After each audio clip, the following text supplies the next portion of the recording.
但市为了响应3月8号国际妇女节，伫市府2楼广场特别邀请侪妇女朋友来参加，会中以数位暴力、社会创新甲自立生活等议题，嘛邀请3位杰出的女性来得奖。其中就颔棍以上有法度振动的中雅女分享伊的经历，嘛为相信家己、勇敢爱做了上好的见证。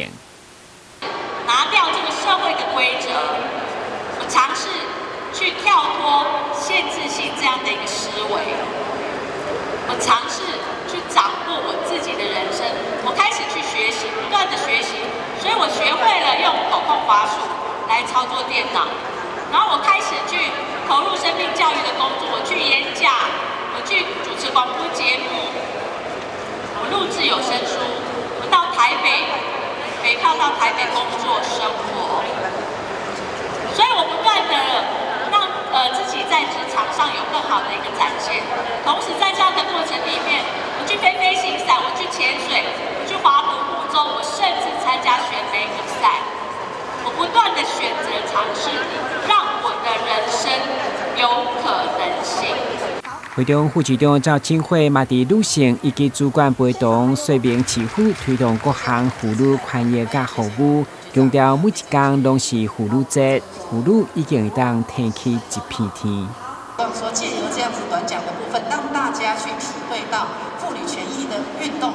它其实是从过去到现在都是不断在进步，但是它的进步呢，还是有一些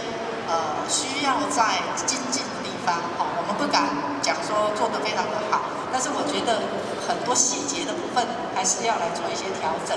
才能够对我们妇女朋友在各项层面提供最适切的一个协助工作。主办单位社局除了安排精彩的得奖以外，嘛邀请12种无同形态妇女族群来摆档，期待透过无同的公共参与来为家己发声。当年嘛规划市集，提供民众选买台南特色产品。其中关闭一蕊花文创工作室，除了是地方创新、迎接花开的愿望，所有纯手工的纺织产品，嘛拢是妇女成长、开创第2春的成果。